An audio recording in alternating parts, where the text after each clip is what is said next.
یہ کھل گئی، یہ حدیث نکل آئی۔ ٹھیک ہے۔ نماز باجماعت کی فضیلت، باب فضل صلاۃ الجماعہ، باب فضل صلاة الجماعة، نماز باجماعت کی فضیلت۔ عن ابی اللہ بن عمر رضی اللہ عنہما أن رسول الله صلى الله عليه وسلم قال صلاة الجماعة تفضل صلاة الفذ ب27 درجة۔ سیدنا عبداللہ بن عمر رضی اللہ عنہما سے روایت ہے کہ رسول اللہ صلی اللہ علیہ وسلم نے فرمایا جماعت کی نماز تنہا نماز پر 27 درجہ ثواب میں زیادہ ہے۔ جنازہ کے لیے کھڑے ہو جانا مسنون ہے۔ ان عامر بن ربیعہ رضی اللہ عنہ ان رسول اللہ صلی اللہ علیہ وسلم قال اذا وضعت الجنازہ ان رسول اللہ صلی اللہ علیہ وسلم قال اذا رأيتم الجنازة فقوموا۔ سیدنا عامر بن ربیعہ رضی اللہ عنہ کہتے ہیں کہ میں نے رسول اللہ صلی اللہ علیہ وسلم کو یہ فرماتے ہوئے سنا کہ جب تم جنازہ کو دیکھا کرو اور اگر اس کے ہمراہ تم نہ جا رہے ہو تو کھڑے ہو جاؤ۔ باب الاذان بعد الفجر، فجر کے طلوع ہونے کے بعد اذان کہنی چاہیے۔ ان عبد اللہ بن عمرو بن العاص رضی اللہ عنہ عن حفصة ان رسول اللہ صلی اللہ علیہ وسلم كان اذا اعتكف المؤذن للصبح وبدا الصبح صلى ركعتين خفيفتين قبل ان تقام الصف۔ ام المؤمنین حفصہ رضی اللہ عنہ کہتی ہیں کہ جب مؤذن صبح کی اذان کہہ دیتا تھا تو آپ صلی اللہ علیہ وسلم 2 رکعتیں ہلکی سی فرض کی اقامت کی تکبیر ہونے سے پہلے پڑھ لیتے تھے۔ حافظ عمر صاحب ہمارے ساتھ موجود ہیں جو کہ قرآن پاک کو حفظ بھی انہوں نے کر رکھا ہے، لیکن اس سے بھی اچھی بات یہ ہے کہ انہوں نے صحیح بخاری کو بھی حفظ کر رکھا ہے۔ میں نے اپنی لائف میں تقریباً پہلی دفعہ یہ سنا ہے کہ کوئی حافظ ایسا ہے جس نے حدیث کی کتاب کو بھی حفظ کر رکھا ہے، اور ان کا بھی ہم ٹیسٹ لینے والے ہیں۔ تو پہلے ان سے بات کرتے ہیں۔ السلام علیکم، کیسے ہیں آپ؟ جی الحمدللہ۔ اچھا، مجھے یہ بتائیں کہ قرآن پاک کو آپ نے کتنے عرصے میں حفظ کیا تھا؟ میں نے تقریباً 2.5 سال میں۔ صحیح، تو ابھی آپ کو صحیح بخاری بھی حفظ ہے؟ جی الحمدللہ۔ تو ٹیسٹ لے سکتے ہیں ہم کہیں سے بھی؟ جی صحیح ہے۔ تو میں کر صاحب آپ سے ہیلپ لینا چاہوں گا کہ آپ نے جس طرح سے تیاری کروائی ہے تو ہم کتاب ان کے سامنے نہیں رکھیں گے، تو کر صاحب سوال کریں گے تو ان کا جواب ہم دیکھتے ہیں۔ تو کر صاحب پلیز کس طرح سے آپ سوال کرنے والے ہیں؟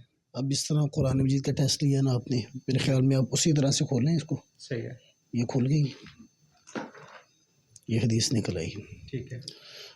نماز باجماعت کی فضیلت، باب فضل صلاۃ الجماعہ، باب فضل صلاة الجماعة، نماز باجماعت کی فضیلت۔ عن ابی اللہ بن عمر رضی اللہ عنہما ان رسول اللہ صلی اللہ علیہ وسلم قال صلاة الجماعة تفضل صلاة الفذ ب27 درجة۔ سیدنا عبداللہ بن عمر رضی اللہ عنہما سے روایت ہے کہ رسول اللہ صلی اللہ علیہ وسلم نے فرمایا جماعت کی نماز تنہا نماز پر 27 درجہ ثواب میں زیادہ ہے۔ ماشاءاللہ ماشاءاللہ۔ کوئی اور بھی رینڈم سے کہیں سے اوپن کر کے؟ اب آپ کریں میرے خیال میں۔ اچھا ٹھیک ہے، بسم اللہ۔ بسم اللہ، میں کہیں سے بھی اوپن کر لیتا ہوں اور پھر میں آپ سے پوچھتا ہوں۔ اخیر مہینے میں روزہ رکھنا، باب الصوم من آخری شہر۔ باب الصوم من آخر شہر، اخیر مہینہ میں روزہ رکھنا۔ عن عمران بن حسین رضی اللہ عنہ قال قال لي رسول الله صلى الله عليه وسلم يا عبد الله لا تكن مثل فلان كان يقوم الليل فترك قيام الليل۔ جنازے کے لیے کھڑے ہو جانا مسنون ہے، باب القیام الجنازہ، جنازہ کے لیے کھڑے ہو جانا مسنون ہے۔ ان عامر بن ربیعہ رضی اللہ عنہ ان رسول اللہ صلی اللہ علیہ وسلم قال اذا وضعت الجنازہ ان رسول اللہ صلی اللہ علیہ وسلم قال اذا رأيتم الجنازة فقوموا۔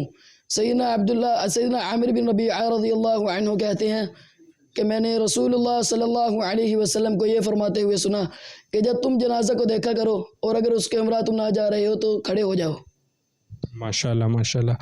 سو نیکسٹ آگے کہیں پہ چلتے ہیں، اور میرا خیال ہے کہ فجر کے طلوع ہونے کے بعد اذان کہنی چاہیے، باب الاذان بعد الفجر۔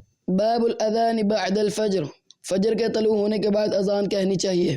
ان عبد اللہ بن عمرو بن العاص رضی اللہ عنہ عن حفصة ان رسول اللہ صلی اللہ علیہ وسلم كان اذا اعتكف المؤذن للصبح وبدا الصبح صلى ركعتين خفيفتين قبل ان تقام الصف۔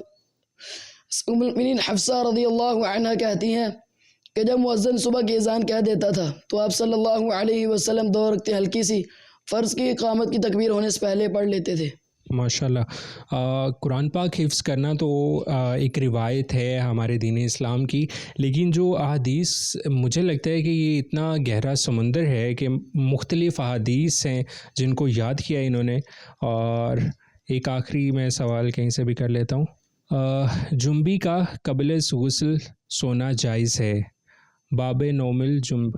باب نوم الجنوب، جنبی کا قبل غسل سونا جائز ہے۔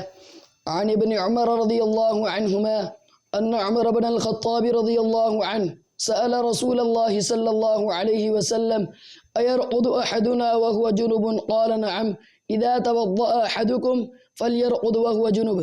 سیدنا ابن عمر رضی اللہ عنہما سے روایت ہے کہ سیدنا عمر بن خطاب رضی اللہ عنہ نے رسول اللہ صلی اللہ علیہ وسلم سے پوچھا کیا ہم میں سے کوئی بحالت جنابت سو سکتا ہے؟ تو آپ صلی اللہ علیہ وسلم نے فرمایا جی ہاں، جب تم میں سے کوئی جنبی ہو تو وہ وضو کر کے سوئے۔ ماشاءاللہ بہت ہی عمدہ انہوں نے ٹیسٹ دیا ہے اور آپ نے بھی دیکھا۔ تو قاری صاحب میں آپ سے یہ جاننا چاہتا ہوں کہ آپ کو یہ کیسے خیال آیا کہ قرآن پاک تو حفظ کروائے جاتے ہیں، تو صحیح بخاری کو حفظ کروایا جائے؟ قرآن مجید کی حفاظت کا ذمہ اللہ پاک نے لیا ہے، اسی انداز سے حدیث کی حفاظت کا ذمہ بھی اللہ پاک نے لیا ہے۔ اس سے پہلے بھی ہم سے بچوں نے بلوغ المرام اور صحیح بخاری یاد کی ہے۔ اس بچے نے شروع کی تھی صحیح بخاری یاد کرنی، وہ مجھ سے کی تھی ایک دو حدیثیں۔ باقی محترم قاری صاحب ہمارے استاذ قاری عامر صاحب، انہوں نے اس بچے کو ماشاءاللہ صحیح بخاری یاد کروائی ہے۔ تو اس بچے کا رجحان، اس کا ذوق شوق بھی اس طرف تھا۔ تو حفظ قرآن تو ہر بچہ ہی کر لیتا ہے جس کے مقدر میں ہو۔ حفظ حدیث کرنا، پھر اس انداز سے حدیث کو یاد کرنا، یہ اللہ پاک کی کوئی خاص مدد ہے۔ یہ ہمارا ایک ذوق شوق تھا، اور انشاءاللہ آئندہ یہ ذہن میں ایک نقشہ ہے، کوئی سوچ ہے کہ جس طرح قرآن مجید کی کلاسیں لگی ہوتی ہیں، اللہ کرے کہ حفظ حدیث کی بھی اسی انداز میں کلاسیں لگی ہوں، تاکہ کل یہ بچے اگر ممبر پہ کھڑے ہوتے ہیں، یہ قرآن مجید کو بھی اسی انداز سے پڑھیں اور حدیث کو بھی اسی انداز سے پڑھیں، اور حوالہ جات کے ساتھ باقاعدہ اس کا ریفرنس دے، تاکہ لوگوں کو، سامعین کو سمجھ آئے یہ ہمیں خالص قرآن و حدیث کے ساتھ ہمیں سمجھا رہے ہیں۔ یہ صحیح ہے، ماشاءاللہ بہت اچھا آپ کا یہ اقدام ہے حدیث کی جانب بھی اور قرآن مجید کی جانب بھی۔ تو یقیناً ناظرین آپ بھی کافی امپریس ہوئے ہوں گے۔ تو ابھی ہم کمپیوٹر حفاظ سے بھی بات کرتے ہیں، اور جو قاری صاحب نے تیار کر رکھے ہیں، اور ان سے بھی سوالات کرتے ہیں کہ وہ کس طرح سے ماشاءاللہ قرآن پاک کو اپنے سینے میں محفوظ کیے ہوئے ہیں۔